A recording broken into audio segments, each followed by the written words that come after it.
नमस्कार. तुम्हा सर्वांचे विद्यास किचनमध्ये स्वागत आहे. आज आपण बनवणार आहोत चवदार आणि पौष्टिक अशी तिळाची चटणी. आपल्याला माहीतच आहे की तिळामध्ये कॅल्शियम आहे आणि हे कॅल्शियम आपल्या हाडांच्या मजबूतीसाठी खूप फायदेशीर आहे.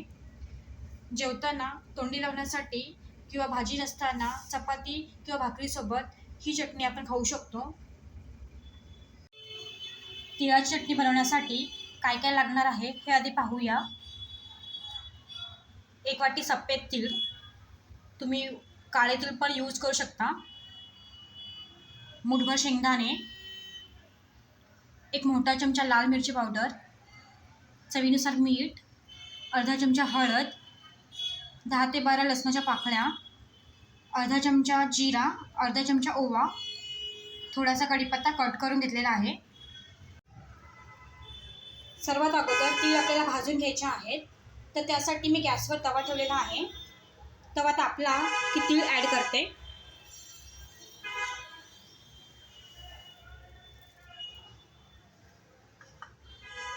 तीळ लो फ्लेमवरती चांगले भाजून घ्यायचे आहेत. हाय फ्लेमवरती भाजायचे नाही आहे. हाय फ्लेमवरती भाजले की तीळ करपतात. तीळ चांगले आपल्याला भाजून घ्यायचे आहेत, जोपर्यंत तडतडावा असा आवाज येत नाही.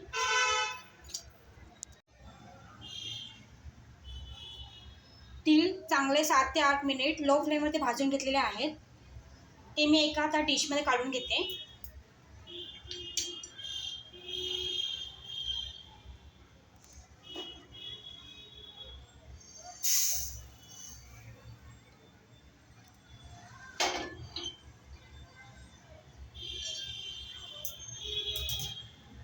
आता शेंगदाणे भाजून घेते. शेंगदाणे पण छान भाजून घ्यायचे आहेत.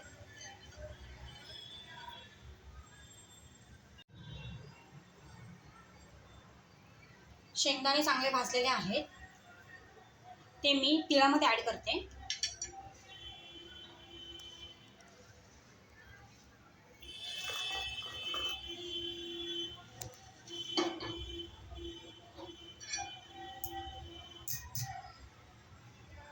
आता जिरा आणि ओवा भाजून घेते.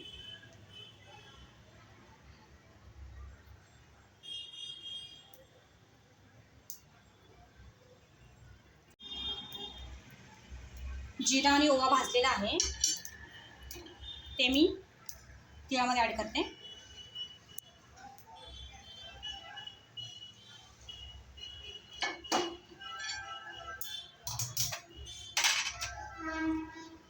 आता कढीपत्ता भाजून घेते थोडासा.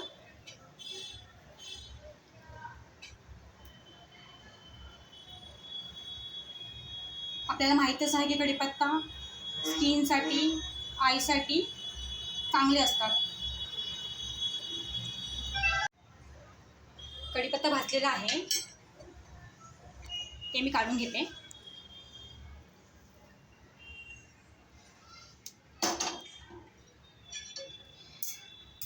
आता लसूण भाजायचा आहे. लसूण भाजला म्हणजे त्यातला मॉइश्चर निघून जातो आणि चटणी जास्त काळ टिकते.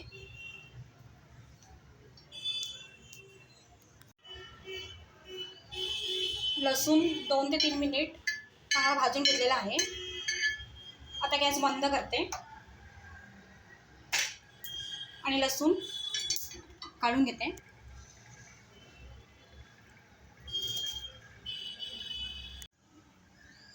आता हे सगळं साहित्य मिक्सरच्या भांड्यामध्ये ॲड करते.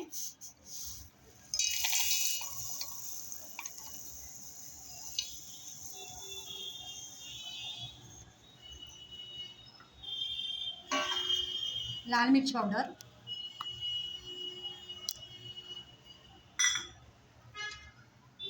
हळद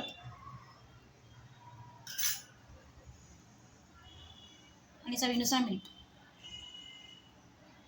हे आपल्याला जाडसर बारीक वाटून घ्यायचं आहे. तीळ आणि बाकीचं साहित्य मी मिक्सरमध्ये बटन चालू बंद करून जाडसर वाटून घेतलेलं आहे.